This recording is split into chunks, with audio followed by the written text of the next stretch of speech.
August 6. ലോക ചരിത്രത്തിലെ ഏറ്റവും ക്രൂരമായ ആണവ ദുരന്തത്തിന് കാരണമായ ഹിരോഷിമ ദിനത്തിന് ഇന്ന് 81 വർഷം തികയുകയാണ്.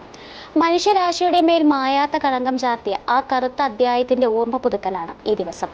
1945 ഓഗസ്റ്റ് 6 സാധാരണ ഒരു ദിവസത്തെ പോലെയാണ് ഹിരോഷിമ നഗരം ഉണർന്നെഴുന്നേറ്റത്.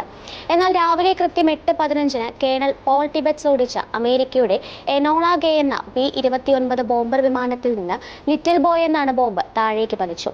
ആകാശത്ത് നിന്ന് 44 സെക്കൻഡ് സഞ്ചരിച്ച് നഗരത്തിന് 600 മീറ്റർ ഉയരത്തിൽ വെച്ച് ബോംബ് പൊട്ടിത്തെറിക്കുകയായിരുന്നു.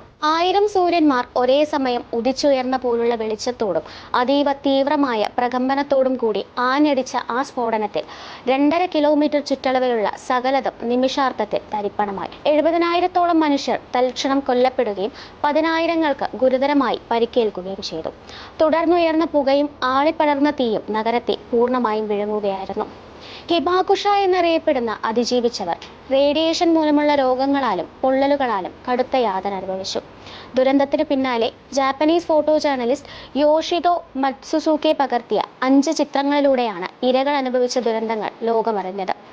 ഓഗസ്റ്റ് 9 നാഗസാക്കിയിലും അണുബോംബ് വർഷിച്ചതോടെ ഓഗസ്റ്റ് 10 ജപ്പാൻ കീഴടങ്ങാൻ തീരുമാനിക്കുകയും രണ്ടാം ലോകമഹായുദ്ധത്തിന് അന്ത്യമാവുകയും ചെയ്തു. ഈ ദുരന്തത്തിന് പതിറ്റാണ്ടുകൾ പിന്നിട്ടിട്ടും ലോകം ഇന്നും വിവിധ ഭാഗങ്ങളിൽ യുദ്ധങ്ങളുടെയും ഭൗമരാഷ്ട്രീയ സംഘർഷങ്ങളുടെയും ഭീതിയിലാണ്. അന്താരാഷ്ട്ര തലത്തിൽ ആണവയുദ്ധ ഭീഷണികൾ വീണ്ടും ഉയരുന്ന നിലവിലെ സാഹചര്യത്തിൽ ഹിരോഷിമയിലും നാഗസാക്കിയിലും അന്ന് എന്താണ് സംഭവിച്ചതെന്ന് ലോകരാഷ്ട്രങ്ങൾ നിർബന്ധമായും ഓർക്കേണ്ടതുണ്ട്. ചരിത്രം നൽകിയ ഈ വലിയ പാഠം ഉൾക്കൊണ്ട് ഏതൊരു തർക്കത്തിനും പരിഹാരം യുദ്ധമല്ലെന്ന തിരിച്ചറിവാണ് ഇന്നത്തെ ലോകത്തിന് ഏറ്റവും പ്രധാനം.